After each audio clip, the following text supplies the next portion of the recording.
Assalamualaikum warahmatullahi wabarakatuh. Di sini saya Amala Susanti dari kelompok 8 akan menjelaskan tentang jaminan dan agunan pembiayaan. Jaminan dan agunan pada dasarnya merupakan dua istilah yang dapat saling dipertukarkan. Jaminan secara sederhana dimaknai sebagai tanggungan atas pinjaman yang diterima. Jaminan juga dapat didefinisikan sebagai suatu perjanjian antara kreditur dengan debitur, di mana debitur memperjanjikan sejumlah hartanya untuk kepentingan pelunasan utang menurut ketentuan peraturan yang berlaku.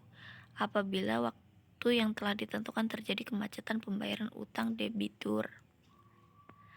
Sedangkan agunan dalam terminologi hukum perbankan didefinisikan dalam pasal 1 angka 23 Undang-Undang Nomor 10 Tahun 1998 tentang perbankan sebagai suatu jaminan tambahan yang diserahkan nasabah debitur kepada bank atau kreditur dalam rangka pemberian fasilitas kredit atau pembiayaan berdasarkan prinsip syariah.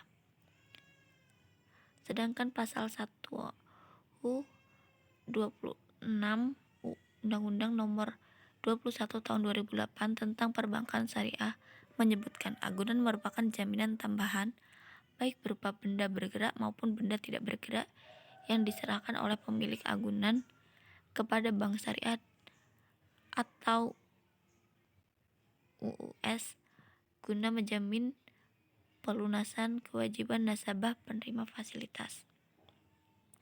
Secara khusus, jaminan dalam pembiayaan memiliki dua fungsi, yaitu untuk pembayaran hutang yang seandainya terjadi prestasi atas pihak ketiga, yaitu dengan jalan menguangkan atau menjual jaminan tersebut. Yang kedua yaitu sebagai akibat dari fungsi pertama atau sebagai indikator penentuan jumlah pembiayaan yang akan diberikan kepada pihak ketiga. Pemberian jumlah pembiayaan tidak boleh melebihi harta yang dijaminkan. Dasar hukum jaminan menurut hukum positif.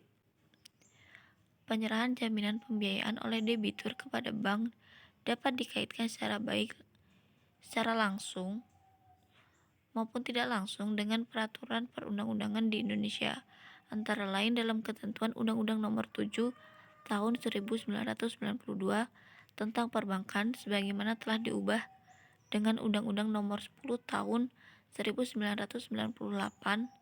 Dalam uraian selanjutnya disebut Undang-Undang Perbankan Indonesia 1992 atau 1998 dan diperbarui lagi dengan Undang-Undang Nomor 21 Tahun 2008 tentang perbankan syariah.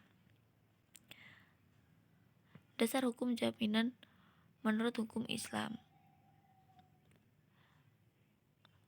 Jaminan diperbolehkan dalam Islam, yaitu melalui firman Allah yang artinya, dan jika kamu dalam perjalanan dan bermuamalah tidak secara tunai, sedang kamu tidak memperoleh seorang penulis, maka hendaklah ada barang tanggungan yang dipegang atau oleh yang berpiutang. Surat Al-Baqarah ayat 283. Di samping itu juga ada hadis Rasulullah yang artinya bahwasanya Rasulullah mengambil makanan dari seorang Yahudi yang harganya akan dibayarkan dalam satu jangka waktu tertentu sebagai jaminan Nabi menggadaikan baju besi beliau. Hadis riwayat Al-Bukhari, Muslim, Al-Muttaka. Sedangkan menurut ijma ulama juga memperbolehkan jaminan dalam muamalah, karena jaminan sangat diperlukan dalam waktu tertentu. Ada kalanya orang memerlukan modal dalam usaha, dan untuk mendapatkan modal itu biasanya harus ada jaminan dari seseorang yang dapat dipercaya, apalagi usaha dagangnya besar. Rukun dari jaminan yang harus dipenuhi dalam transaksi yaitu ada pelaku akad, yaitu rahin atau yang menyerahkan barang, dan murtahin penerima barang.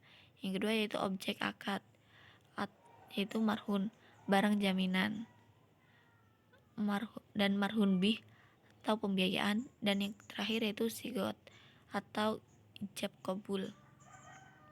Sedangkan syarat-syarat jaminan yaitu syarat akid. Syarat yang harus dipenuhi dalam gadai yaitu rahin dan murtahin adalah ahliyah atau kecakapan. Kecakapan bertindak hukum yaitu orang yang berakal, balik, merdeka dan mengelola harta bendanya dan atas kehendak sendiri. Oleh karena itu anak-anak, orang gila dan orang yang di bawah pengampunan tidak dapat menjadi penjamin. Yang kedua yaitu syarat siqat atau lafal. Ulama Hanafiyah mengatakan jaminan tidak boleh digantungkan dengan syarat dan tidak disandarkan kepada masa yang akan datang. Ketiga, rukun almarhum bin almarhum bih yaitu utang adalah merupakan hak yang wajib dikembalikan kepada orang tempat berutang.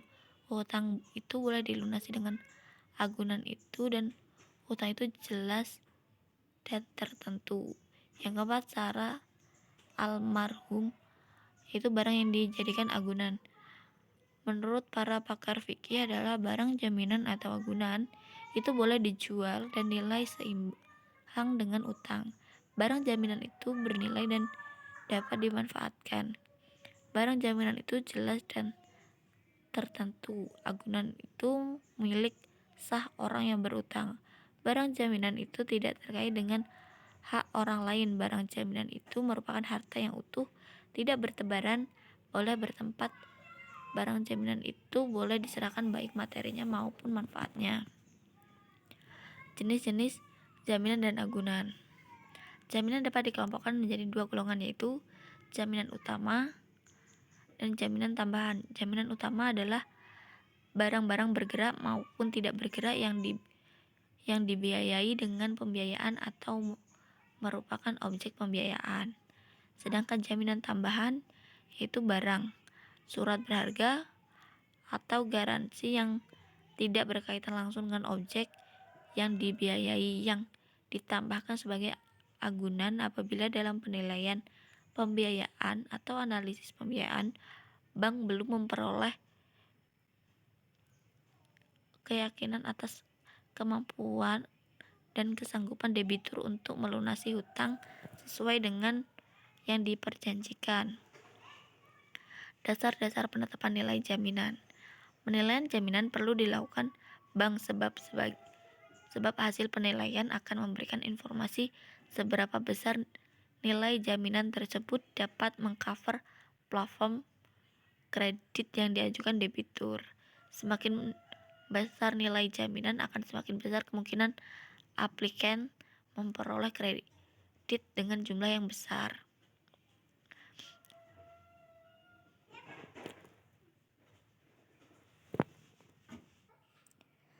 Agunan tidak dapat dihindarkan. Keadaan tersebut dapat membawa lembaga keuangan pada kerugian karena hasil penjualan agunan biasanya akan lebih rendah daripada harga semula atau pada saat diberikan maupun harga pasar pada saat agunan akan dijual sehingga tidak dapat menutupi kewajiban nasabah pada lembaga keuangan. Dasar penilaian umum atau dasar penilaian umum yang dipakai adalah harga buku, artinya yang pertama harga buku artinya harga beli dikurang jumlah penghapusan yang pernah dilakukan terhadap barang tersebut. Kedua, harga pasar artinya nilai dari barang-barang tersebut bila dijual pada saat pelaksanaan penilaian atau taksasi. Terus informasi harga pasar dapat diperoleh misalkan dengan cara mengecek langsung kepada penjual, pemasok, penyalur, atau meminta faktur pembeli, melalui media massa, membandingkan dengan harga beli yang sama pada nasabah lain yang sudah atau sedang kita biayai, meminta keterangan harga tanah dari lurah, BPN, Pemda setempat. Yang terakhir yaitu menggunakan jasa-jasa pihak ketiga yang ahli, expert.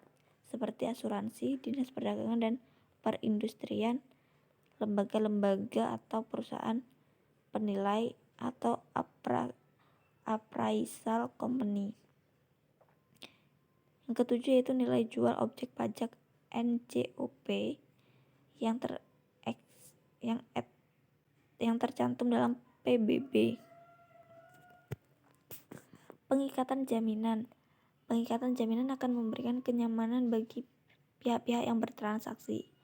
Pihak bank akan mendapatkan kepastian hukum, sedangkan pihak debitur wajib memenuhi kewajibannya bila melakukan one prestasi sesuai yang diperjanjikan. Pengikatan jaminan terdiri dari pengikatan notaril atau otentik. Pengikatan notaril atau sering disebut akta otentik yang bentuknya diterbitkan oleh undang-undang dan dibuat oleh atau dihadapkan pegawai-pegawai umum yang berwenang untuk di tempat di mana akte dibuat. Akte otentik dibuat oleh notaris, yaitu penjabat hukum yang berwenang berdasarkan Kitab Undang-Undang Perdata. Akte otentik yang dibuat oleh notaris tersebut akte notaril. Untuk pembuatan akte notaril ini memang lebih aman bagi bank sebab kepastian hukum lebih terjamin.